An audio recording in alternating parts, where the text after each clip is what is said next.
Everyone, welcome back to my next video. Today we're going to talk about recovery gear. And by recovery gear, I mean you're out in the backcountry enjoying the wonderful nature we have in this country, and something goes wrong. You get stuck, you break down, the rig won't start. You just have a problem. What are you going to do? So we're going to cover some basic things that I just carry with me, and I recommend that most people carry with them. I might get a little more carried away than most because I spend a little more time in the backcountry, but I think they're all something you should consider and give serious thought to. So we're going to start with what I think is the single most important thing you should carry with you, and that's a battery jumper.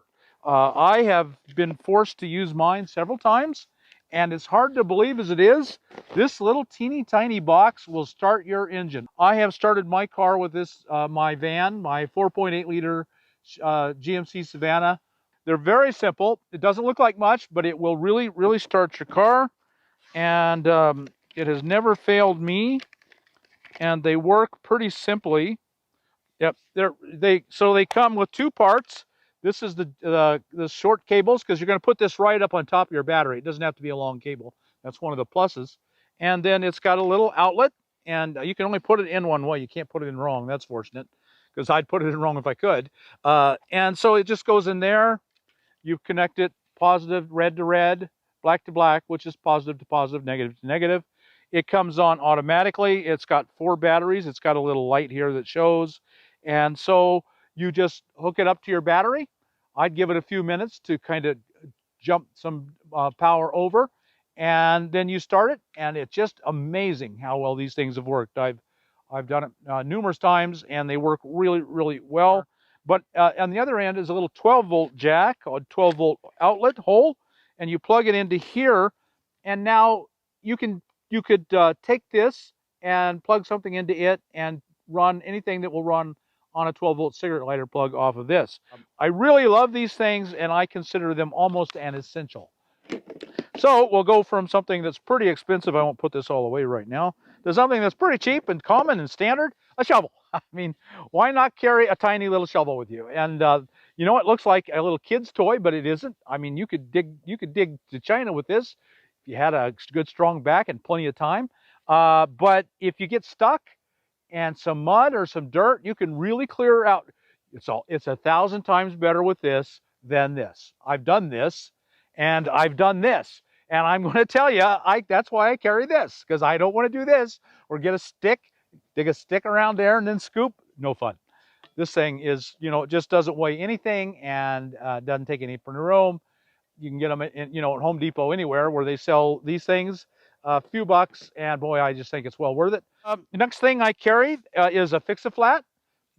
Make sure you tell your mechanic. Mechanics don't like this stuff, and they don't like you when you bring it in, but this stuff works. I always carry a couple of bottles. So what you do is you shake it up really good. You attach it. It comes with a hose. It attaches to the tire, and you plug it, and you hit the thing, and it just all goes in. And I've had dead tires on cars, I mean, completely flat, no air whatsoever, and I've watched them reinflate with enough to drive on, not very far, but to drive on, and then you immediately have to drive, and that's going to centrifugal force will get this and spread it all over, but it gunks up the hole and will kind of plug it. Now, you have to then immediately reinflate the tire. You can't, it's not enough, you're not going to drive very far with this, because it didn't really completely fill your tire. And so you do have to right away again get your tire fill, but this will get you started and on the road. Another thing I really strongly recommend you carry is a basic. This is more than a basic, you know, like the slime $7 kits. Those are really basic. This is a let's just talk.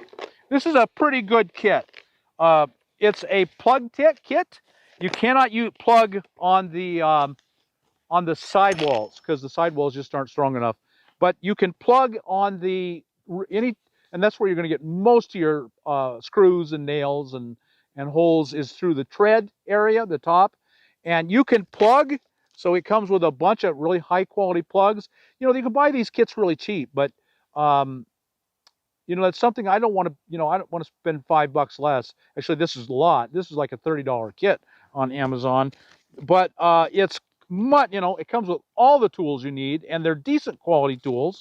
And I've seen the cheap kits break with these. You try and force that in there and seen them break. And you're not going to break these because this is a quality tool, and you're going to really torque on this, and you're not going to break it. So it comes with enough instructions that I think most of us in a real emergency could plug a tire and drive away on it.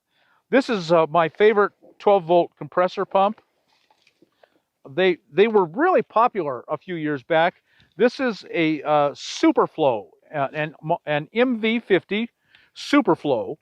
And the main thing you want is you want it to have uh, um, alligator clips, because the little cigarette lighter plug will get too hot. This is going to get really, really hot. You'll see if you ever have to use one of these, and I've used them a lot of times. They get really hot, and the cigarette lighter plug gets so hot it's dangerous. You don't want one that has a cigarette lighter plug. The wiring is so limited that you're not going to get much power. But with this, you can get the full power of the device, and it won't cause a fire. So I have used these many times. I'm just a huge fan. This is getting a little harder to find, and I'll get one like it to you. So as soon as you're worried about getting stuck in sand or mud, air down your tire to at least half, maybe even a quarter, and you'll not get stuck. The reason you got to have a compressor is as soon as you get back to the pavement, do not drive around at half or a quarter pressure. You can easily destroy your tire, and so you'll want to reinflate them up right away before you get on the pavement. And if there's no stations around, you're going to want to get them up and keep your tire safe and not blow out a tire or destroy a tire. I carry a quality, this is MSR, Mountain Safety Research. It's a water filter. I always carry a water filter, and if I run out of water, rather than have to run into town, I've got a water source, I can just filter my own and I'm safe. So I think, you can get these as cheap as 30, 40 bucks. Sawyer makes it's a good quality filter, but they're really cheap. So you're not going to plan on using it the rest of your life. But if you carry a Sawyer filter, you can buy them at Walmart for 20, 30 bucks. Just keep one on your rig. You know that no matter what, you got water. And you can't go very far without water. You can go a long ways without food, but you're not going very far without water. So I carry a filter. I just have one in the rig all the time. I carry a spare belt. It's the most likely easy repair that you're going to have is you'll break a belt. Keep them new and fresh. But now, personally, these serpentine belts are so difficult. I don't think I could put one on. But with a little luck, someone would come by, and if he found out I had a serpentine belt, he'd put it on for me, and I'd try and pay him back. A lot of times they won't let you. But just having one is a good start. And then I carry, for when you do get stuck, and I've been stuck numerous times. That's why I bought a four-wheel drive ambulance. So I'm sick and tired of being stuck. I carry this is a Snatch strap, and it's not a tow strap per se. Tow straps do not stretch. These are a Snatch strap, a recovery strap. Technically, they're called recovery straps, and they will stretch. So if you are really good and stuck, and what you'll have to do is you'll have to get a little bit of run. You'll drive the vehicle that's towing you out of being stuck. Hopefully he's on solid pavement and it's not in the mud and the sand, because he might just get stuck too. But say he is on something fairly solid gravel or something.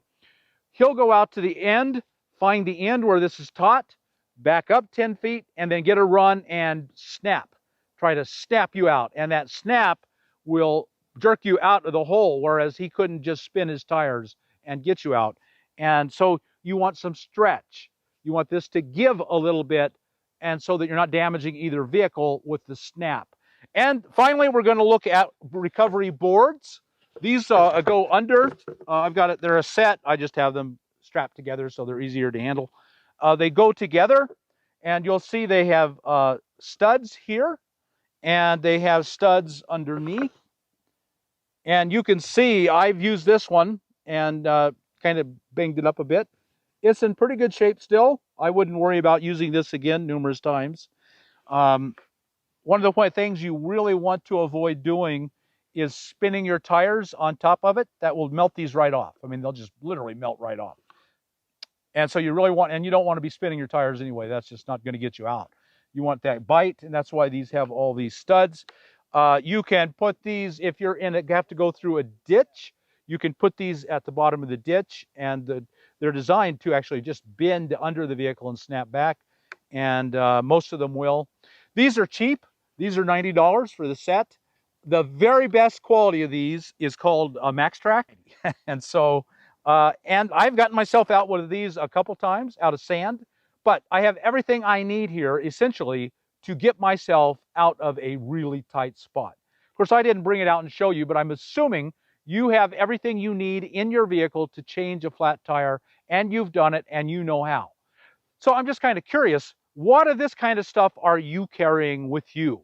Do you have any in your vehicle now? Have you ever stopped to think, if I get a flat tire, can I get myself home? Can I change it?